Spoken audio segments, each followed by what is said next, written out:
I know there's been a big buzz about this. There's been a motorcade outside. Many of you saw it. Secret Service over there. So I'm another surprise guest visitor for you here at the National Conference of Media Forum. Ladies and gentlemen, please join me in welcoming to the National Conference of Media Forum the President of the United States of America, George W. Bush.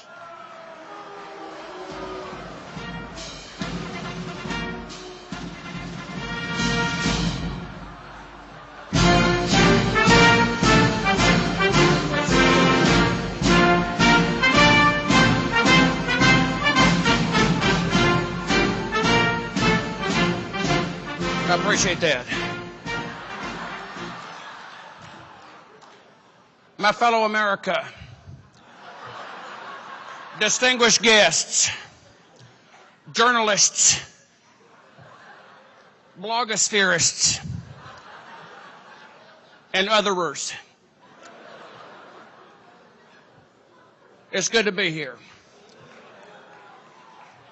First and foremost, I'd like to thank the Free Press for bringing me down here. I've always been a believer in the free press for most of my adult life. But now when folks ask me, I can say that I was here up front and up close. Secondly, I'd like to thank myself for having all you folks down here, because I know you're oppositioners. And let us not forget that you are here in Memphis, which is a beautiful red state.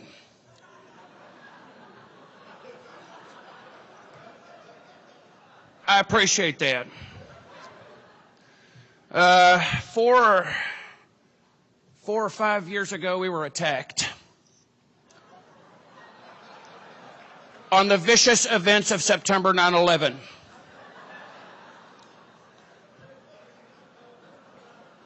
And the media was with me then, and I appreciate that. And I believe that the media is going to be with me everlasting, because I have faith in myself. We went to war on Iraq. We didn't find weapons of masses. But what we did find was freedom. And I think that was the good choice, because we could not wait for the threat to come in the form of a shape of a mushroom stool. The media were with me there when we went into Iraq, and I appreciate that. As many of you know, a couple of months ago we were attacked again by Nancy Pelosi and Howard Reid.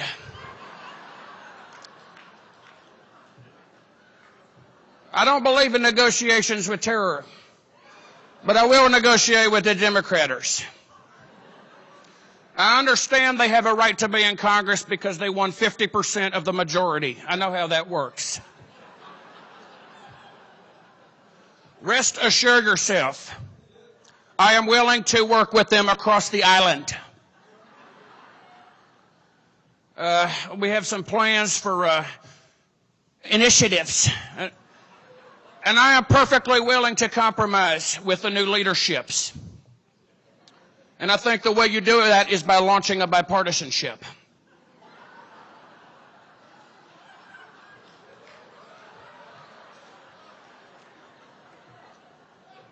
I've been straightforward about how I wanted to explore Mars, because there are scientists who believe that it's out there.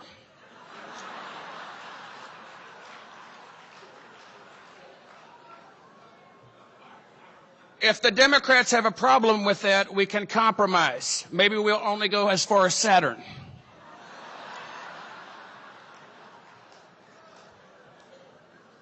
I've proposed hyper-billions of dollars for New Orleans and the Gulf Beach. If the Democrats have a problem with that, we can scale it back and fund it through private investments. Because let me tell you all, what goes around stays around. The media have been with me before, and I trust that they'll be with me again. Let me tell you, I understand that you're an audience of hostilers. And that is why I'm here. Because I think I'm doing a good job. I think I am. I think I'm proud of everything that's happened. And if there's mistakes that have rested on myself, they rest on myself. But we will stay the course in Iraq, and I urge you all to join me in staying that course no matter where it may change.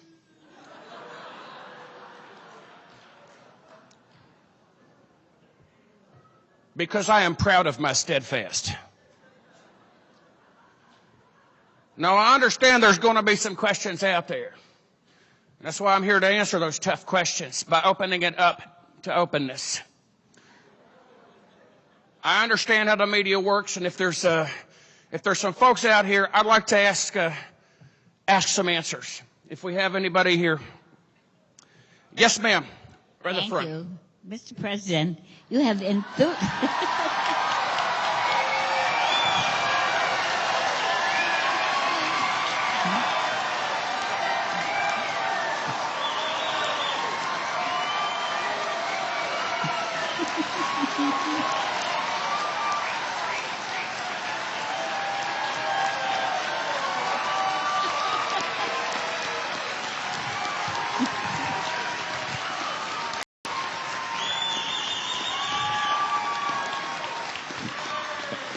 Thank you. You have enthusiastically supported the mergers of the largest media companies. Why do you support letting big media get even bigger? I appreciate that question, Helen. I appreciate that. Before I get to your question, I appreciate that. Before I get to your question and your answer, I think it's important that you know after that response that the popularity don't always last. Sometimes your poll numbers dip down and you have to dip them back up. But you asked about big media. Helen, I think the answer is as simple as a lot of things. We live in the biggest country in the world and one of the most powerful. That means we have to have a media that is as big as this beautiful country. If we lived in Canada or France, we would have a smaller media.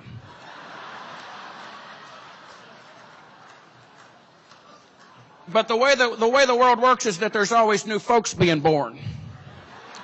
I know that. I know how it works. And when new folks being born, they need to have new, louder things talking to them so they have the same understandings. Next question. Is there another question? Helen again.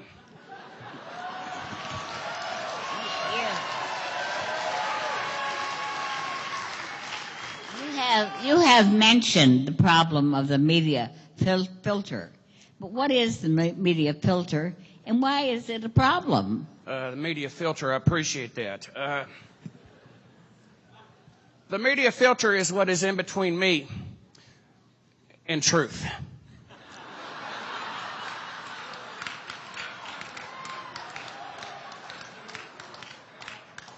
Let me explain to you how the media works. There's a level you have here that is POTUS, President of the United States of a President. After POTUS, you have Congress, where my laws go to.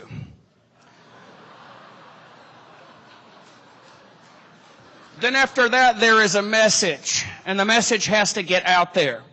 Then there is a media filter. After the media filter, there's a drip funnel. And then high up here, there is the blogosphere that we are beginning to chart.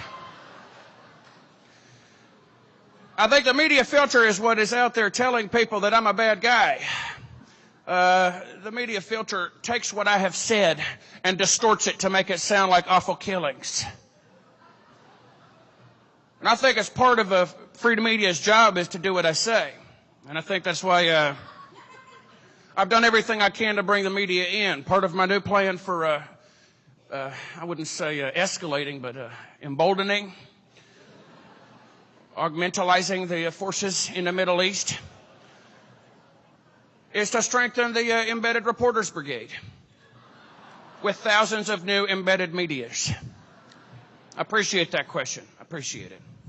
You've said in the past that you don't read newspapers.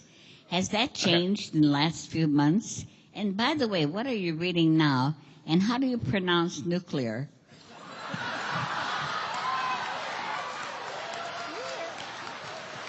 Well, Helen, I appreciate that. I think you just asked your own question. It's nuclear. I understand that.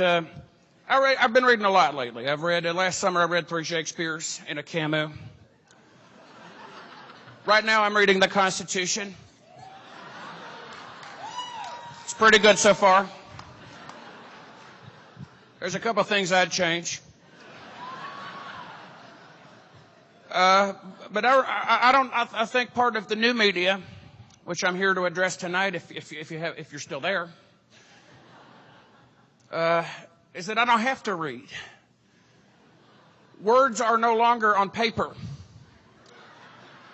They are now beamed onto our screens. They are now downloaded onto our home sofas. And they are uploaded to our iPods, where we are able to interface directly with the future. And I've always believed that the future remains in front. But now, with the help of these new medias, we no longer have to get to the future by reading. Appreciate that. Helen, I can't believe that you're the only reporter out there who has any tough questions for me. I'm very privileged. So am I. Mr. President, your administration has been caught paying for fake news reports promoting the war in Iraq and your No Child Left Behind program. Why do you do this?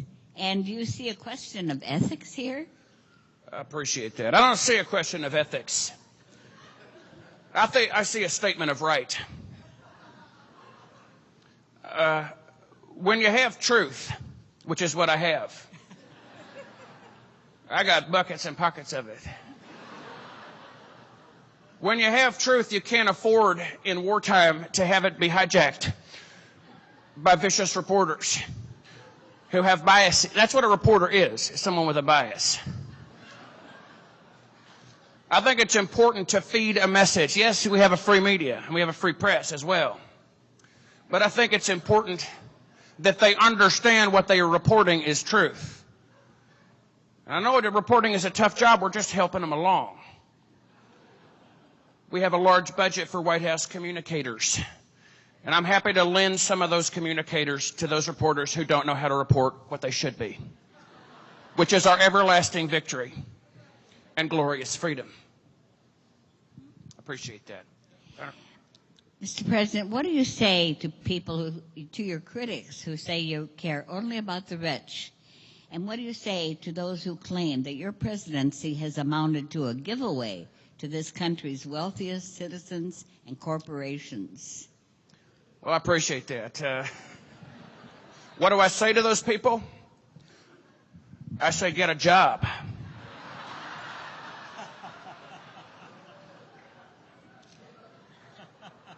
And then I say the word freedom over and over again.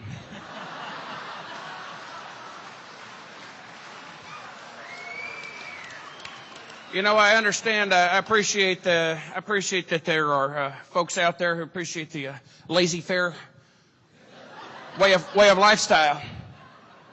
But I don't believe that. I have admiration for the French and the French folks, but I don't think the French have a word for entrepreneur.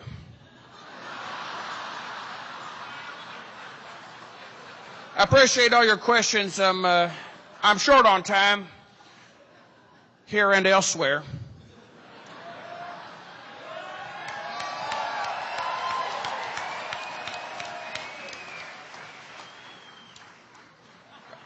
I appreciate that.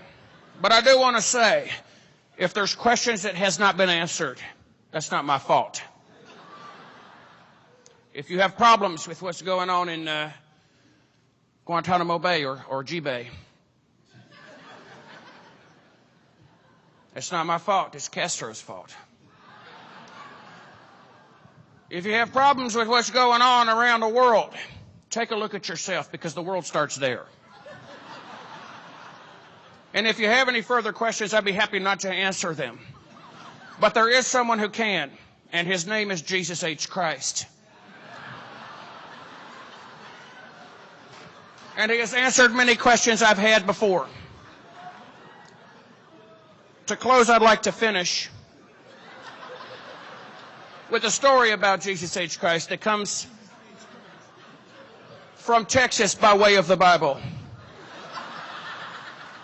And it goes like this. There is a man walking down the street on the beach. And he's walking with Jesus. Now he turns around and he sees there's only one set of footprints. So he says, Jesus? He says, yeah. Where was you? And Jesus was flying. God bless the United States of America.